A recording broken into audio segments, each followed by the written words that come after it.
ಬೇರೆ ರೀತಿ ಒಂದು ನಿಮಿಷ ಆಯ್ತಲ್ಲ.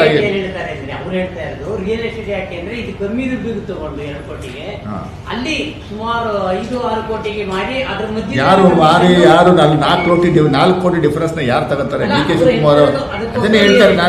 ಅದನ್ನ ನಾನೇ ಕ್ಲಾರಿಫಿಕೇಶನ್ ಕೊಡ್ತಾ ಇದ್ದೀನಿ. ಎಷ್ಟಕ್ಕೂ ತಗೊಂಡ್ರು ಆ ಹಣವು ಆಟೋಮೆಟಿಕ್ ಸರ್ಕಾರಕ್ಕೆ ಬರುತ್ತೆ ಹೊರತು ಡಿ ಕೆ ಶಿವಕುಮಾರ್ ಪಾಕೆಟ್ಗೆ ಹೋಗಲ್ಲ, ಇನ್ಯಾರ್ದೋ ಪಾಕೆಟ್ಗೆ ಹೋಗಲ್ಲ. ಸರ್ಕಾರದ ಸಂಸ್ಥೆ ಅಲ್ಲವೇ ಮಾಡ್ತಾ ಇರುವಂಥದ್ದು. BMRD ಯಾವ ಸಂಸ್ಥೆ? ಸರ್ಕಾರದ ಅಂಗ ಸಂಸ್ಥೆ ತಾನೆ, ಅವ್ರು ತಾನೇ ಮಾಡ್ತಾ ಇರುವಂಥದ್ದು. ಕೃಷಿ ಭೂಮಿ ಇಡೀ ಮೈಸೂರು ಬೆಂಗಳೂರು ಸುತ್ತಮುತ್ತ ಇರುವಂಥ ಕೃಷಿ ಭೂಮಿ ಎಲ್ಲ ಒಟ್ಟಾಗಿದೆಯಲ್ಲ. ಏನು ಮಾಡ್ಬೇಕಿರ್ಕೀಗ? ಏನು ಅಂದ್ರೆ ನೀವು ಸಿಟಿನಲ್ಲಿ ಬಾಟ್ಲ್ ನೆಕ್ ಆಗ್ತದೆ, ಜನಗಳು ಓಡಾಡಕ್ಕಾಗ್ತಲ್ಲ, ಸಿಟಿನ ಡಿಕಂಜೆಸ್ಟ್ ಮಾಡಿ ಅಂತ ಇಲ್ಲಿ ಸಿಟಿಯವ್ರು ಬಡ್ಕತ್ತಾರೆ. ಮಾಡಕ್ಕೆ ಹೋದ್ರೆ ಈ ಸಮಸ್ಯೆ ಮಾಡುವಂಥದ್ದು. ಹೆಂಗೆ ಇದು? ಒಂದು ದಿವಸಕ್ಕೆ 3,000-3,500 ವೆಹಿಕಲ್ ರೋಡ್ ಮೇಲೆ ಬರ್ತಾವಪ್ಪ ಹೊಸದಾಗಿ ರಿಜಿಸ್ಟ್ರೇಷನ್ ಆಗಿ. ಹೆಂಗೆ ನೀವು ಕಂಟ್ರೋಲ್ ಮಾಡ್ತೀರಿ? ಡಿಸೆಂಟ್ರಲೈಸ್ ಮಾಡಿ ಅಂತ ಕೇಂದ್ರ ಸರ್ಕಾರನೇ ಡೈರೆಕ್ಷನ್ಸ್ ಕೊಡ್ತಾ ಇದೆ. You have to construct different satellite towns, satellite cities ಅಂತ ಕೇಂದ್ರ ಸರ್ಕಾರದವರು ಡೈರೆಕ್ಷನ್ಸ್ ಕೊಡ್ತಾರೆ.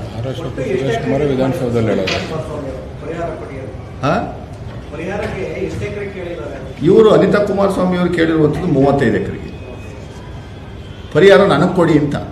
ನನಗೆ ಕೊಡಿ, ನನ್ನ ಹೆಸರೇ ಕನ್ವರ್ಸೇಷನ್ ಮಾಡಿ ವಿನಯ್ ಗೌಡ ಕೊಡಬೇಡಿ ಅಂತ ಕೇಳಿರುವಂಥದ್ದು. ಸಪ್ರೇಟ್ ಇದೆ ಅವ್ರದ್ದು 5 ಎಕರೆ. ಹೇಳಿ ಸರ್. ಬೇರೆ ರೀತಿ ಒಂದು ನಿಮಿಷ ಆಯ್ತಲ್ಲ.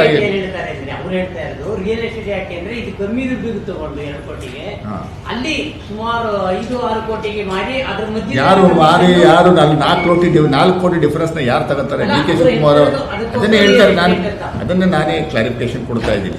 ಎಷ್ಟಕ್ಕೂ ತಗೊಂಡ್ರು ಆ ಹಣವು ಆಟೋಮೆಟಿಕ್ ಸರ್ಕಾರಕ್ಕೆ ಬರುತ್ತೆ ಹೊರತು ಡಿ ಕೆ ಶಿವಕುಮಾರ್ ಪಾಕೆಟ್ಗೆ ಹೋಗಲ್ಲ, ಇನ್ಯಾರ್ದೋ ಪಾಕೆಟ್ಗೆ ಹೋಗಲ್ಲ. ಸರ್ಕಾರದ ಸಂಸ್ಥೆ ಅಲ್ಲವೇ ಮಾಡ್ತಾ ಇರುವಂಥದ್ದು. BMRD ಯಾವ ಸಂಸ್ಥೆ? ಸರ್ಕಾರದ ಅಂಗ ಸಂಸ್ಥೆ ತಾನೆ, ಅವ್ರು ತಾನೇ ಮಾಡ್ತಾ ಇರುವಂಥದ್ದು. ಕೃಷಿ ಭೂಮಿ ಇಡೀ ಮೈಸೂರು ಬೆಂಗಳೂರು ಸುತ್ತಮುತ್ತ ಇರುವಂಥ ಕೃಷಿ ಭೂಮಿ ಎಲ್ಲ ಒಟ್ಟಾಗಿದೆಯಲ್ಲ. ಏನು ಮಾಡ್ಬೇಕಿರ್ಕೀಗ? ಏನು ಅಂದ್ರೆ ನೀವು ಸಿಟಿನಲ್ಲಿ ಬಾಟ್ಲ್ ನೆಕ್ ಆಗ್ತದೆ, ಜನಗಳು ಓಡಾಡಕ್ಕಾಗ್ತಲ್ಲ, ಸಿಟಿನ ಡಿಕಂಜೆಸ್ಟ್ ಮಾಡಿ ಅಂತ ಇಲ್ಲಿ ಸಿಟಿಯವ್ರು ಬಡ್ಕತ್ತಾರೆ. ಮಾಡಕ್ಕೆ ಹೋದ್ರೆ ಈ ಸಮಸ್ಯೆ ಮಾಡುವಂಥದ್ದು. ಹೆಂಗೆ ಇದು? ಒಂದು ದಿವಸಕ್ಕೆ 3,000-3,500 ವೆಹಿಕಲ್ ರೋಡ್ ಮೇಲೆ ಬರ್ತಾವಪ್ಪ ಹೊಸದಾಗಿ ರಿಜಿಸ್ಟ್ರೇಷನ್ ಆಗಿ. ಹೆಂಗೆ ನೀವು ಕಂಟ್ರೋಲ್ ಮಾಡ್ತೀರಿ? ಡಿಸೆಂಟ್ರಲೈಸ್ ಮಾಡಿ ಅಂತ ಕೇಂದ್ರ ಸರ್ಕಾರನೇ ಡೈರೆಕ್ಷನ್ಸ್ ಕೊಡ್ತಾ ಇದೆ. You have to construct different satellite towns, satellite cities ಅಂತ ಕೇಂದ್ರ ಸರ್ಕಾರದವರು ಡೈರೆಕ್ಷನ್ಸ್ ಕೊಡ್ತಾರೆ.